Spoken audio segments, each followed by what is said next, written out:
Olá, estudantes, sejam bem-vindos a mais um episódio aqui no nosso canal. Vamos dar continuidade nos nossos estudos sobre a Bíblia. Uma das histórias de destaque dos 12 filhos de Israel é a de José e seus irmãos.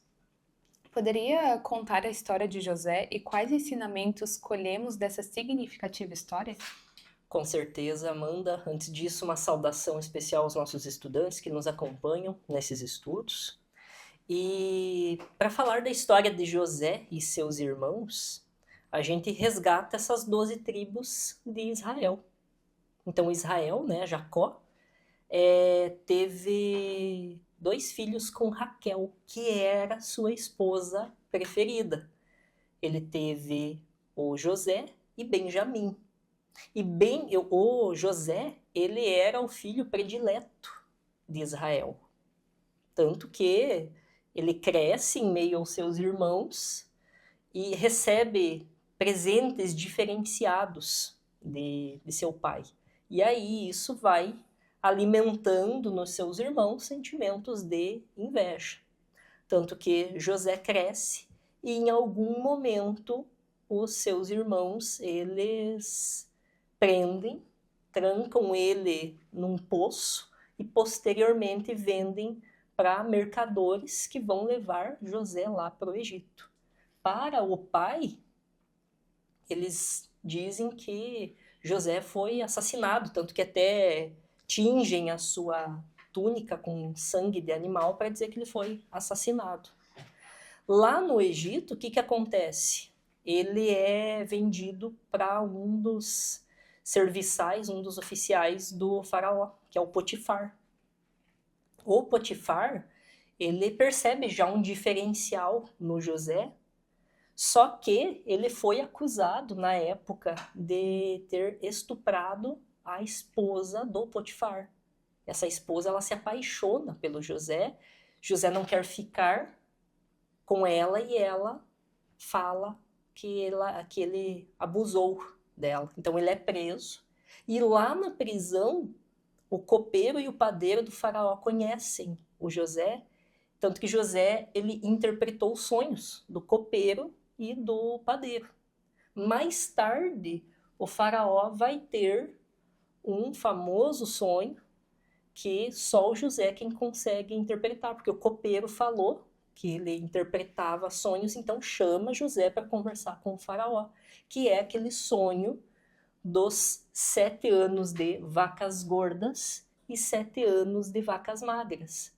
Então, diante disso, o faraó contrata o José para ser um dos governantes ali, e José, ele trabalha em prol de que nesses 7 anos de fartura, eles armazenem uma quantidade para que pudessem sobreviver a esses 7 anos de vacas magras. E o que acontece nesses 7 anos de vacas magras? Os irmãos e até mesmo o pai de José estavam passando fome. Então, em busca de alimento, eles vão para o Egito. Só que isso foram anos depois. E lá, José, claro, percebe só que esses irmãos, nem mesmo o pai, reconhecem José. José faz todo um trabalho para testar esses irmãos, testar o coração deles, digamos assim. E em algum momento ele se revela que ele é o irmão que eles prenderam e venderam como escravo, e naquele instante ele perdoa os seus irmãos. Então essa história que a gente tem de José, dos seus irmãos e até mesmo do seu pai, o que representa, e como é uma questão base aqui dos nossos estudos, de trazer isso até para dentro de nós. Então a gente vê de alguma forma essas 12 tribos internas em nós em guerra, ou não se comunicando, não tendo um entendimento, é uma verdadeira torre de Babel. Há todos esses conflitos e aí precisa de uma reunificação. Essa reunificação ela acontece através justamente de José. E aí a gente vê justamente essa questão da predileção de Israel por José. Mas não olhemos uma coisa tão somente de preferência, mas é uma predileção porque Israel, ou seja, Jacó, sabia que José tinha um diferencial, tinha algo a mais, que é justamente essa parte divina dentro de nós. E é só essa parte divina, esse nosso real ser, que ele vai conseguir fazer essa reunificação dessas 12 tribos, né? Essa paz dessas 12 tribos de Israel. Uma coisa que me chama a atenção nessa história aí, assim como outras, né, que a gente conhece em relação à Bíblia, é desses acontecimentos, posso dizer, bem esdrúxulos, assim, e a pessoa ela acaba parando onde ela tem que ir realmente. Então, nesse olhar, a gente sabe que não é nada por acaso e que tudo tem um trâmite, né, para que a coisa aconteça lá na frente. Porque ele, né, dentro desse fato dele ser vendido como escravo e aí, de repente, ele tomar uma posição dentro, né, do Egito e depois vir essa escassez e os irmãos virem atrás, né, que daí no contexto da história ele convida os irmãos e o pai, inclusive eles vêm todos eles para o Egito, então ali acontece, né, todo um novo início, né, para uma outra trajetória. Sim, é importante, né, até a Oracides trouxe bem colocado, porque o Lincoln trouxe a questão lá no início, que ele também tem um sonho até que ele vê os irmãos se prostrando a ele, mas ele não tinha aquela audácia de querer, ele era simplesmente, estava na humildade, mas como toda a ação tem uma reação, da mesma forma que fez outrora, certamente os irmãos o fizeram com ele, né? Sim. Mas isso tudo encaixando as histórias, por isso, né, até agora sido citado, e não reclamar, porque tudo isso lá na frente repercute em algo grandioso. Porque se ele tivesse reclamado da situação, ele iria repetir isso tudo, não iria perdoar os irmãos, enfim, ia voltar a acontecer o que já aconteceu. Então, dentro desse caminho todo, ele veio entendendo que ele tinha já uma consciência mais elevada, e até por isso que chamou a atenção tanto do faraó como os que cercavam ele, porque ele tinha essa tendência de levar essa maestria que estava dentro dele latente para frente. E até salvar uma nação toda, né? Que é essa nação aqui dentro, o faraó que se encontra com esse faraó interno, é toda uma questão dele mesmo, essas partes dele, esse reencontro, aonde ele vem trazendo tudo isso e lá na frente reconhece, perdoa e faz essa junção. Que aí mais à frente a gente vai ver que isso tem uma repercussão até hoje, né? De toda essa história aí que a gente vem colhendo.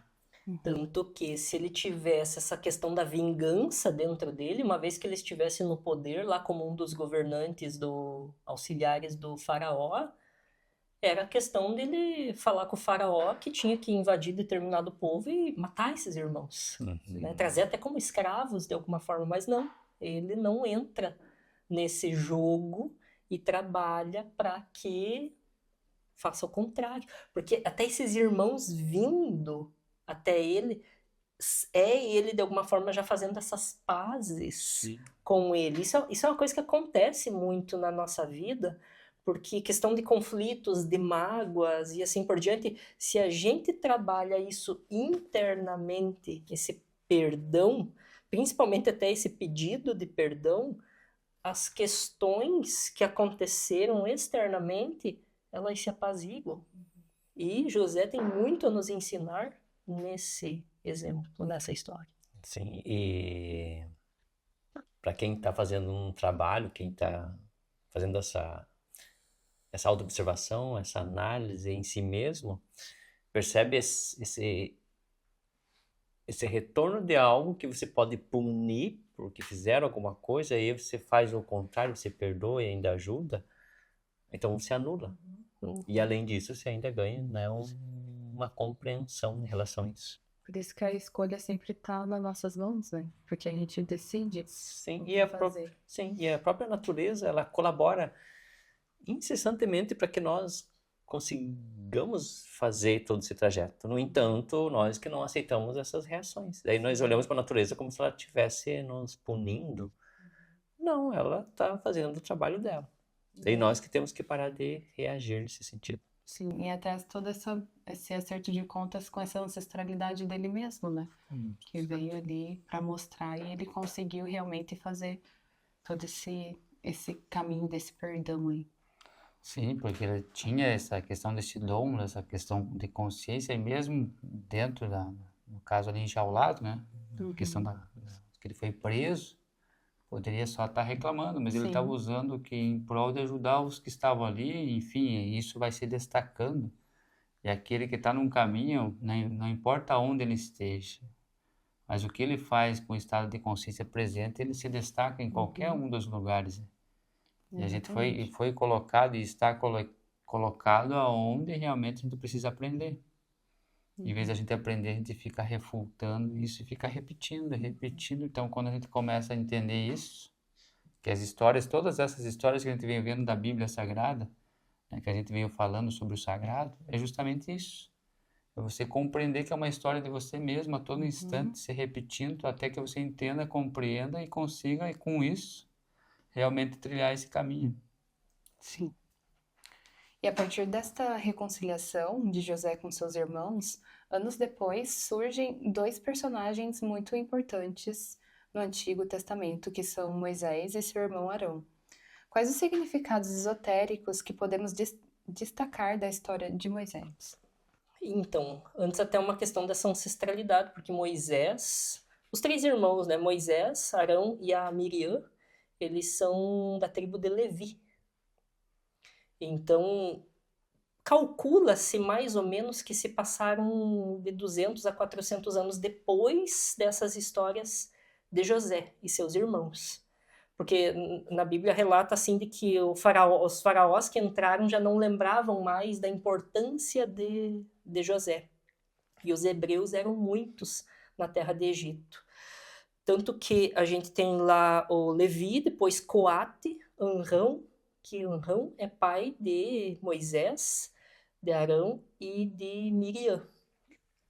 E o significado que a gente pode trazer desde o nascimento do Moisés, porque são histórias que até de alguma forma elas se repetem. Tem uma história muito parecida com Jesus Cristo, com o rei Arthur e outros grandes heróis mitológicos, porque na época havia uma profecia lá para o faraó que viria alguém que ia destronar ele. Então, da mesma história mais tarde de Herodes, o que ele manda fazer? Mate todas as crianças. A mãe, com medo que isso acontecesse, coloca Moisés numa cesta, né? Fala para a filha, para Miriam, acompanhar essa cesta para ver onde que ia chegar. E chega justamente ali na família do faraó. Aí essa filha, essa mulher, ela resgata, só que como ela não tinha filhos, ela busca uma ama de leite. E para ser uma ama de leite, teria que ser uma mulher que tinha dado luz recentemente. Adivinha quem que ela escolhe? Justamente a mãe de Moisés para ser a ama de leite. Então ele passa a ser criado com a própria mãe, mas a mãe mantém esse segredo, é claro, porque senão vai ser... o Moisés seria assassinado de alguma forma. Então ele cresce com essa ama de leite dele, mas ao mesmo tempo dentro desse templo faraônico. E aí que se fala, inclusive, dentro da questão gnóstica, que Moisés ele bebe de uma fonte egípcia. Ele detém um conhecimento muito grande, até numa questão de iniciações dentro do próprio Egito. E aí o que acontece? Teve um momento em que um oficial, um servo do faraó, ele mata. Ele está maltratando um hebreu, e como o Moisés foi criado por hebreus, ele toma as dores disso, vai lá e mata esse oficial egípcio. E aí ele é expulso, porque senão ia ser assassinado. Nessa questão, o que acontece? Ele foge para o deserto, Lá ele encontra quem vai ser mais tarde a esposa dele. E ali ele tem algumas revelações de que ele precisa resgatar esse povo do Egito, que é todo um trabalho interno. Então ele volta para conversar com esses meio-irmãos e já descobre que na verdade são irmãos dele. Como ele tinha dificuldade em se comunicar, ele escolhe Arão para ser, digamos assim, um porta-voz, e a Miriam ajudando junto, então esses 3 irmãos, né, formando essa trindade bem simbólica. E aí que começa todo aquele enredo da conversa, das várias conversas e das pragas do Egito, que a gente pode olhar como todo um trabalho interno nosso. E novamente aí essas circunstâncias em relação a fatos, né? No caso do assassinato ali, ele ter que fugir e fazer esse reencontro. Posteriormente, né, vem toda essa transição aí, né, desse medo do faraó de perder esse trono que ele acaba, né, como a gente sabe ali, não perdendo literalmente, mas sendo algo de uma trajetória de uma decadência desse reino. E a repetição das histórias, né, como o Lincoln falou até, desse nascimento todo, tem uma questão de correlação com vários mitos, né?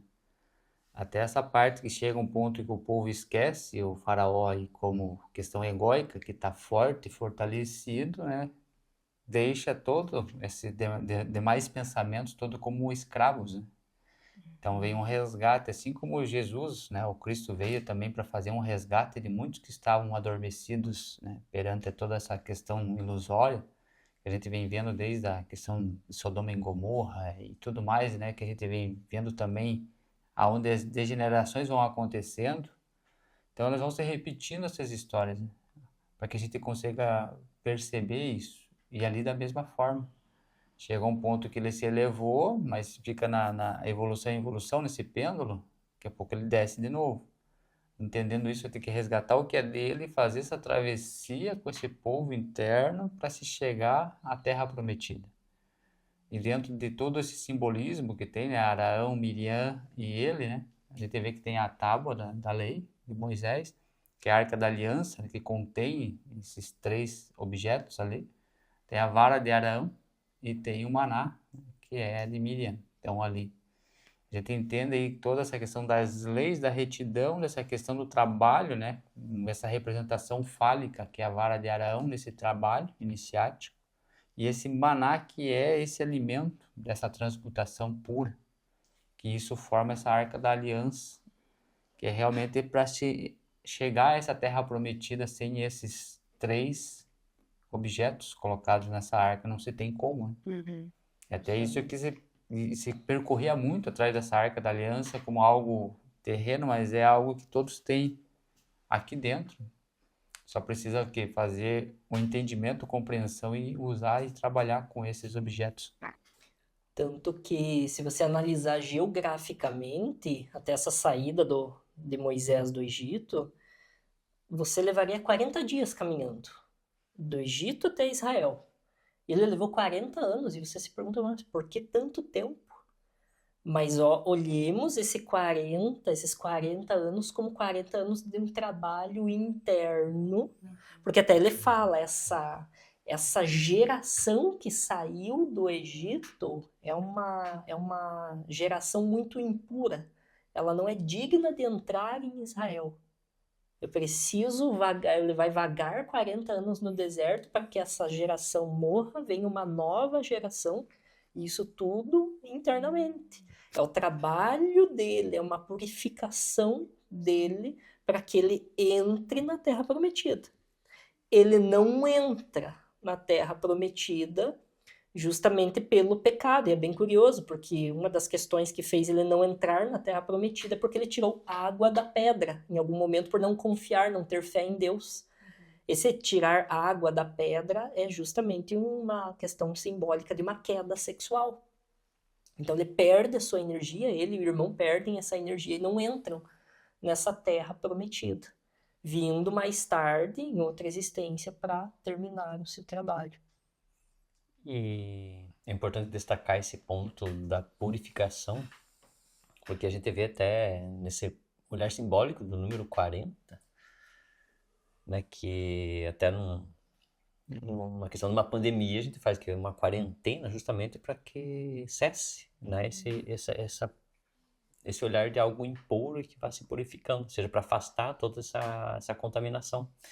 E é claro, esses 40 anos lá tem toda uma correlação aí com coisas que eles foram repetindo. E aí essas repetições vão fazendo com que esse tempo, né, aumente. É, toda essa passagem até a travessia do mar, né? A gente vê de volta as águas, novamente as águas aqui, desde o dilúvio, vem essas águas, se remete sempre à questão tanto da emoção como nas próprias energias da parte sexual, aonde que tem que atravessar, fazer essa travessia e chega do outro lado só esses escolhidos, né? Novamente, então vai se repetindo, o simbolismo está sendo repetido, né? Então, onde que você abre com esse cajado, onde que você tem a força sobre os elementos, né, da natureza e consegue fazer essa fenda que através dessa representação fálica, com essa energia toda, onde você chega a atravessar com esses escolhidos novamente para um trabalho sobre si mesmo, né? Inclusive, o próprio nome de Moisés, ele tem, né, de uma forma etimológica, algo que foi retirado das águas, né, e se tocando numa questão sexual, é claro que a energia é tirada dessa água. E o maná é essa própria energia.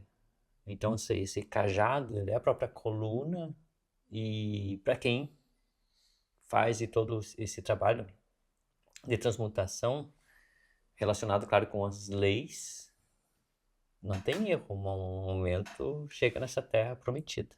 Isso, até porque se olharmos dentro, né, esses egípcios, eles não vão deixar com que você saia em prol, rumo ao ser, porque isso é o fim deles, né? Eles vão morrer. Sim. Então, quando nós decidimos aqui fazer um trabalho e sair desse Egito, entenda-se esse Egito como simbolismo todo o nosso corpo, eu não quero mais, eu quero agora parar com essa escravidão mental, quero realmente ter consciência. Eles vão atrás de você até onde eles conseguirem chegar. Sim.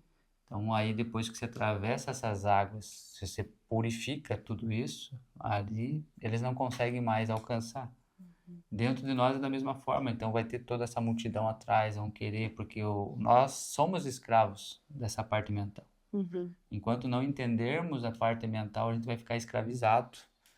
Todo dia com dor aqui, com dor acolá, com contas para pagar, com serviços, com mágoas, com questões do passado que a volta e meia vão cismar em voltar para nós resolvermos. Enquanto a gente não decidir realmente trilhar esse caminho que leva esses 40 anos, né? Porque o caminho nosso aqui seria rápido se realmente a gente dedicasse o nosso tempo todo ao nosso ser. Totalmente, né?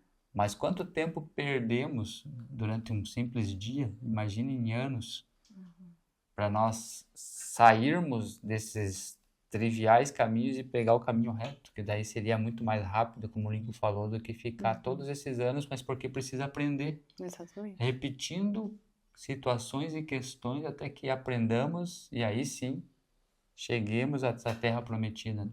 Eu ia até trazer isso, né? Não tem como você não querer levar esses pensamentos juntamente ao teu trabalho, porque não adianta, você vai ter que, né, passar ali com eles até que finde aí a morte e depois você tenha um outro objetivo.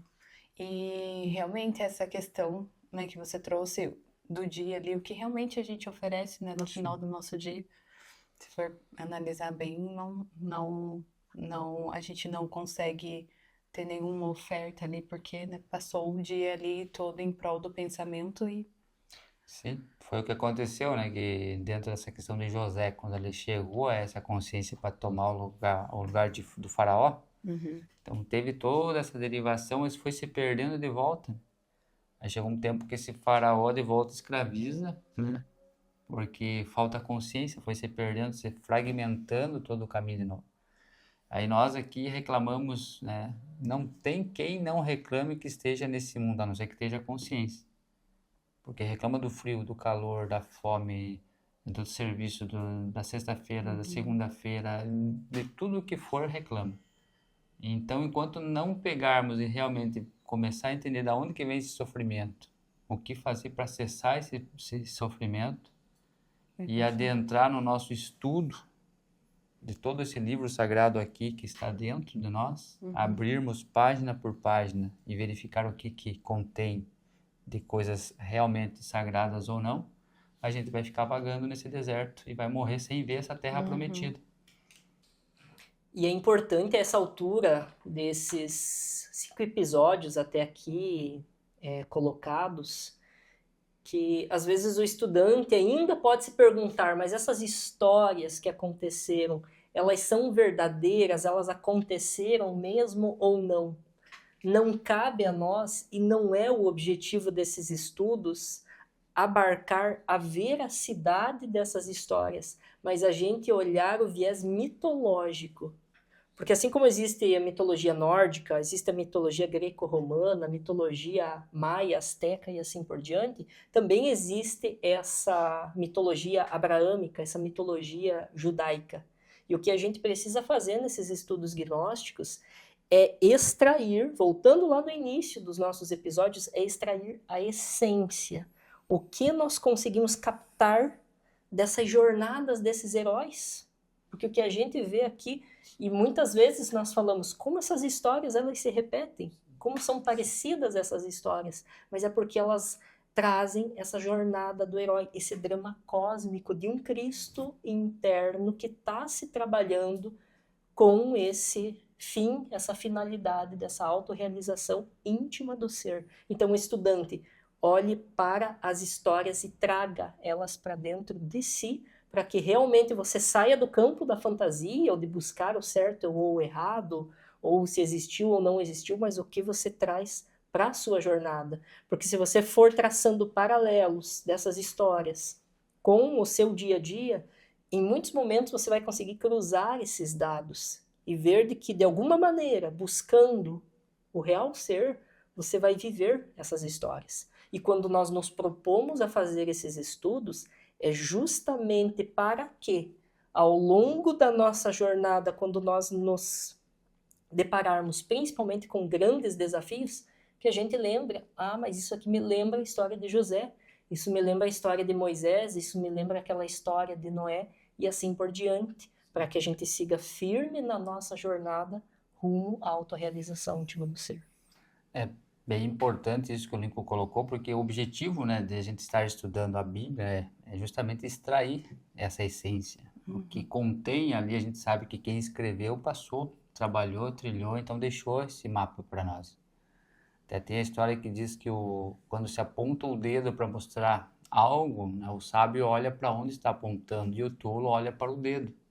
Aqui é a mesma coisa, né? Se olhar para a Bíblia ou aonde ela está apontando, é aonde a gente precisa ver.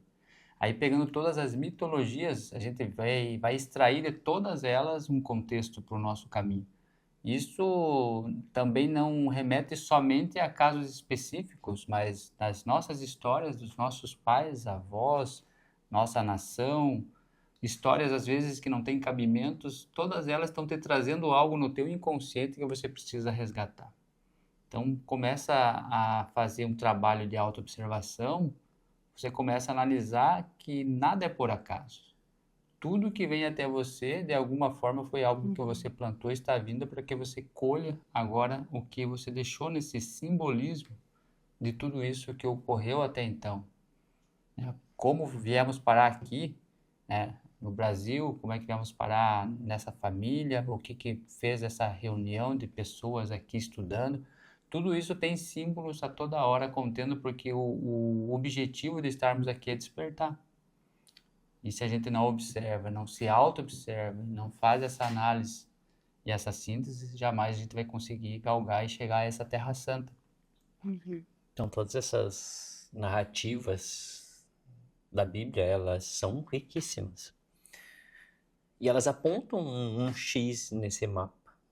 No entanto, nós ficamos olhando para a veracidade dos fatos, se existiu ou não, se a pessoa fez aquilo, não se viveu naquela época, ou se isso de fato aconteceu, e não olham para os bastidores disso, o que isso quer dizer. Então, bem num olhar intelectual, teórico, as pessoas elas acabam atrelando muito a esse olhar histórico. Tem toda, né? Eu sei um valor, mas para nós que estamos dentro da gnose, isso é coisa à parte. Então nós deixamos isso para quem quer discutir isso, mas nós aqui a gente objetiva realmente pegar o que tem por detrás dessas cenas. Então, o objetivo da gnose é nós atingirmos esse X e não nos prendermos a essas histórias, né? Exato. Então, por aqui a gente finaliza. Paz inverencial e até a próxima. Paz reverencial e até a próxima. Paz inverencial e até a próxima. Paz inverencial, até a próxima.